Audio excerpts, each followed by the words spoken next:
1,000 years ago, you didn't exist. This world didn't exist. There were no borders, no cities, no safety nets. Just a few hundred desperate primates, starving on the edges of a drying African continent. They had no maps, no armor, no guarantee of tomorrow. Yet, they started walking. They climbed over mountains of ice, crossed oceans on rafts of sticks, and marched straight into territory ruled by monsters. Almost all of them vanished into the shadows of history. But a few survived. Who were the ones who made it to the edge of the world, and what terrifying prices did they pay to get there? For nearly 200,000 years, Homo sapiens stayed put. Africa was our cradle. It had food, familiar predators, and a climate we understood. But then, the climate broke. Imagine looking at your starving child, looking out at a horizon you've never crossed, and making a choice. This wasn't a grand, organized migration. There were no captains, no flags, small bands of 20 or 30 people moving just a few miles a generation, following the tracks of migrating beasts. But here is the twist that mainstream history textbooks love to gloss over. When our ancestors crossed the Sinai Peninsula into Eurasia, they didn't find an empty paradise waiting to be claimed. They walked straight into a real-life fantasy world. Except, it was a horror story. The lands were already occupied by older, stronger, more highly evolved human species. And a mysterious, tiny, island-dwelling species in Indonesia that we only recently discovered. The Neanderthals had larger brains, massive muscles, and had mastered the brutal European Ice Age for hundreds of thousands of years. We were physically inferior, terrified, and outnumbered. So, how did we win? The answer isn't what you think. It wasn't because we were better warriors. The truth is far more unsettling. Around 74,000 years ago, a supervolcano named Toba erupted in Sumatra. It was the planet into a sudden, catastrophic volcanic winter that lasted for a decade. Plants died, animals collapsed, and the human population dropped so low that we came within a hair's breadth of total extinction. We became an endangered species. If a single disease had swept through us. But this bottleneck forced an evolutionary desperation. The humans who walked forward out of hunt. They couldn't just hunt. They had to communicate. This is where human psychology took a massive leap. We developed complex language. Not just to say, there is a saber-toothed cat over there, but to say, and we will both live to see the next moon. We invented trust. We invented trade. The ability to believe in shared myths, spirits, and tribal identities that connected strangers across mental superpower. Homo sapiens to push across power. But as they did, they kept running into the other human species. What happened when we met them? For decades, scientists debated whether we peacefully coexisted, or recent breakthroughs in genetic sequencing have revealed a third, much weirder reality. We didn't just fight them.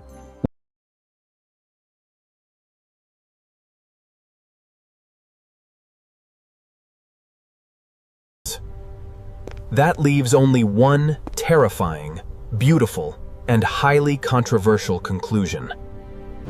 These tiny-brained creatures were deliberately carrying their dead family members through the absolute darkness, squeezing through rocks, risked their own lives, just to deposit them in a sacred, protected sanctuary. Long before modern humans ever existed. But why? Why risk your life for someone who tales? The answer lies in a strange psychological phenomenon that separates us from every other animal. When a chimpanzee loses her infant, she will often carry the lifeless body around for days. But eventually, as decomposition sets in, her brain processes the reality. She drops the body. The animal brain understands loss, but it doesn't understand permanence. But humans? A curse called imagination. Imagine an ancient mother. The essence, the smile, the voice, the life is gone. She still sees her child in her dreams. To a mind that doesn't understand neurology, A dream, if you see your dead child in your head every night, your brain tells you they are still alive somewhere. If they are still alive somewhere, you cannot simply leave their physical body to be torn apart by wild dogs. This is the exact moment religion, art, and the human soul were born. Grief, a sudden, jarring cut to a stark white background with bold, black text revealing a shocking timeline. 300,000 years ago, Homo naledi pushes bodies into dark caves. 100,000 years ago, School Cave, Israel. First recorded burial with grave goods. 50,000 years ago, Shanidar Cave, Iraq. The flower burial mystery. As time moved on, these acts of grief became more organized, more deliberate. Let's travel 100,000 years into the past, to School Cave in Israel. Here, archaeologists found a modern human skeleton. But they didn't just find bones. Tucked tightly into the skeletal arms was the jawbone of a massive wild boar. This wasn't trash. It was a tool, a gift, a weapon for the afterlife. This ancient tribe believed that death wasn't an end, it was a journey, and they wanted to make sure their friend was on. But if you think giving weapons to the dead is wild, wait until you see what the Neanderthals did. It rewrites everything you've been told about our supposedly brutal cousins. For decades, textbooks portrayed Neanderthals as club-wielding beasts. Then came Shanidar Cave, located in the Zagros Mountains of Iraq. In the 1950s, an archaeologist named Ralph Selecki discovered the remains of several Neanderthals. One of them, labeled Shanidar IV, was an adult male who had suffered massive injuries during his life. He was partially blind, had a fractured skull, and a crippled arm. Yet, he had survived into his 40s. But it was what was found around his bones that shocked the scientific community to its core. When scientists analyzed the soil samples directly beneath the skeleton, they found high concentrations of pollen from specific yarrow, cornflower, bachelor's button, hollyhock. These weren't just medicinal plants, known for their healing and soothing properties. The headlines went viral across the globe. Neanderthals buried their dead with flowers. For a brief moment, humanity realized our ancient cousins were just as gentle, just as broken-hearted as we are. They felt the crushing weight of grief. They said goodbye with beauty. History is never that clean. Decades later, a new team of investigators returned to Shanidar Cave, and what they discovered turned the flower burial theory completely on its head. It opened up a far more unsettling question about what actually happened in that cave. New forensic analysis suggested a different culprit for the flowers. The pollen wasn't brought in by weeping Neanderthals. It was brought in by burrowing desert rodents. The holes were found right next to the graves. The mice were storing flowers underground. So, was the most beautiful story in human prehistory just a mistake caused by prehistoric hamsters? Maybe, but don't lose hope just yet. Because while the flowers might be a myth, what we found next to Shanidar IV, they found that these people didn't just bury their dead, they curated them. In many ancient cultures, death was a long, interactive process. Let's talk about cannibalism, but not the kind you see in horror movies. At sites across Europe, like Gouf's Cave in England, scientists found human bones that had been meticulously removed, and the bones were broken open to extract the marrow. To a modern mind, this is the ultimate act. Apologists look closer. If you are starving and you just want food, you break the bones quickly and brutally. These bones were treated with extreme care. The skull caps were meticulously carved into drink cups. This was endocannibalism. But what if the dead didn't stay buried? To the modern mind, digging up a grave is a crime. It's desecration. It's the plot of a horror movie.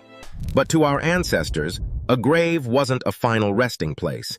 It was a temporary storage unit. Archaeologists studying the Neolithic period, around 10,000 years ago, began noticing something deeply unsettling. They would find complete human skeletons, but with one major, glaring piece missing. The skulls were gone. This wasn't the work of grave robbers looking for gold. These societies didn't have currency yet. Months, sometimes years after a family member was buried, when the flesh had completely withered away, the living would dig the attendant. They would carefully detach the skull from the spine, rebury the rest of the bones, and bring the time. But they didn't just display the bare bone. They tried to bring them back to life. Using sophisticated plaster made from burnt limestone, these ancient artists modeled lifelike faces directly on eyes. For the eyes, they inserted shiny marine shells. Imagine walking into a house 10,000 years ago. There are no what your grandfather looked like. The only way to see was to look at his actual skull, beautifully decorated. They would talk to them. They would feed them. They would consult them during times of crisis. To these people, the dead weren't gone. They were just transitionary citizens of the tribe. As human populations grew, and small tribes turned into the world's very first cities, this intimate relationship with the dead, and that is when humanity faced its next great crisis, the spatial dilemma of death. When thousands of people live in one place, death multiplies. Humanity had to build matching cities for the dead. In ancient Malta, around 5,000 years ago, humans built the Hal Saflieni hypogeum. Scientists estimate that over 7,000 individuals were packed into this underground labyrinth. It was efficient, it was clean, but it did something terrible to the human psyche. We stopped crying over individual faces and started managing mass casualties. We pushed them behind high walls, buried them deep underground, and tried to forget they existed. But you can never truly separate the living from the dead, because the deeper we buried them, every single thing our ancestors did when someone died, whether it was pushing them into a pitch-black cave, covering them